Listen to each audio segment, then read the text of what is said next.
Welcome back. We'll talk about the 4 steps of designing a great startup idea. You have to follow the right procedure to come up with a great idea. Great ideas really do not come through brainstorming or random thoughts. The 4 steps are: number 1, find who you are, find your niche. Number 2, you have to focus because you have limited amount of time and very limited amount of money. You have to focus on one endeavor, and you have to choose a business to start. After all, you're trying to start up a business. You have to pick the right business to start. Number 3, you must build offering and market channels and obtain steady revenue. Step 4 is you grow your business over time. You may have noticed that I kind of described an evolution from a person to a small enterprise and to a large enterprise.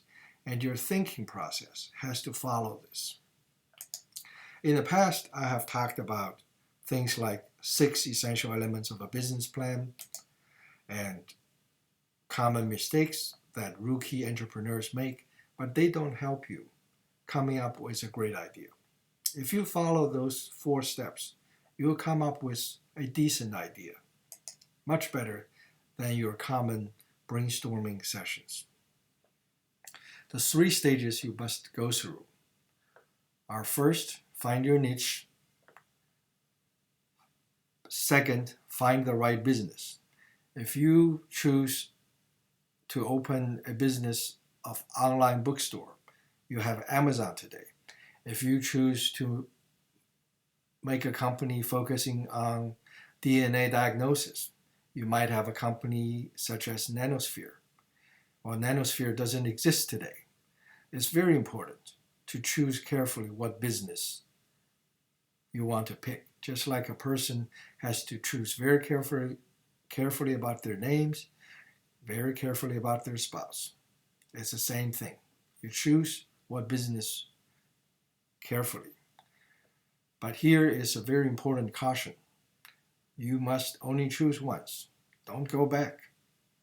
Don't try to improve your choice. You don't get a chance to improve your choice. It's very important to know that you must take 2 steps to grow into a big, mature company. You don't become a giant company overnight, and you can't stay as a small shop forever. So here, you start with you and grow into a mom and pop shop that can support 2 or 3 people comfortably. This is a giant step. This is not a small endeavor. This is a giant step. And every investor knows that this is a giant step. It may look small, it may look puny, it may look insignificant, but it's a giant step. And then your small shop will have the power to grow into a bigger company.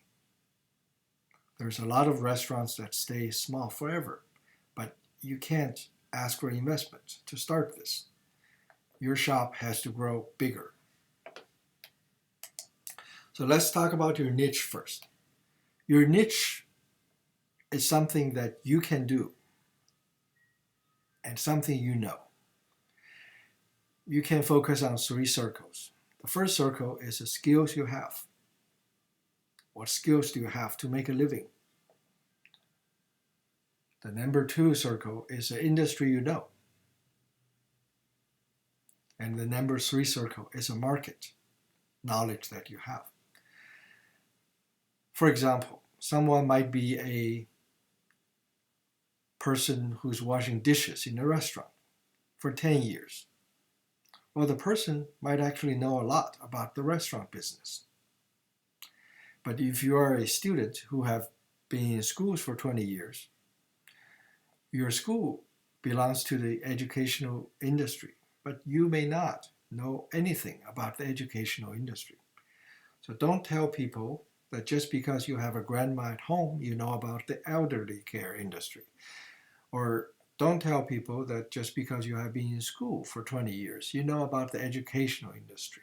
The fact is you don't. And then you have to think about the market. The market is a segment of the industry. The market is important because people only open their wallet in the market. People do not open their wallet outside of a market. The intersection of those three circles is called your niche. The second step is to make an offer in a market niche. Okay? All the great companies started with a tiny little shop. Amazon started selling books online. It faces heavy competition still from Barnes and Noble. McDonald's initially focused on selling burgers to young people on the go. Older senior citizens probably don't care about the low quality burgers. But that doesn't matter. Microsoft initially only sells basic compilers of a particular computer language. But they grow and they grow and they grow. Okay? So finally, some words of wisdom that I find it curious that no one will teach you. No one will teach you this at school. No one will teach you at home. I don't know why, but they're important. The first word of advice is do not worry about the first pot of gold. Focus on the first stream of revenue, no matter how small they are. If your startup does not have orders right away, right out of the gate, it has something wrong. Okay? It shouldn't be like this. Don't try to spend 3 years trying to do research and then hope that revenue would come. This is a wrong way to start. The number 2 important word of advice is that the market does not care about you. It does not care about what you offer. The market has its own needs and wants, and people only open up their wallets in the market. They don't open up their wallet in between wallets. Okay? The last word of advice is don't invent something new. Okay? Inventing something new is very dangerous because there are many, many possibilities of new things. And many new things do not become the basis of good business. And without good business, you don't have revenue because people don't open up their wallet in front of you. And without a good business choice, your company will never grow bigger. And if it doesn't grow bigger, no one will invest in you. And if no one invests, then you don't even become a small shop in the first place. So I hope this helps. If you follow these 4 steps, you should be able to find your niche. You should be able to focus on one concept, one practical business, instead of just one random wild idea. And then if you focus on the potential growth, you started to think about issues such as ceiling, market ceiling, and investment. And this will help you come up with much better ideas down the road. Thank you for watching, and I'll see you again at some point soon.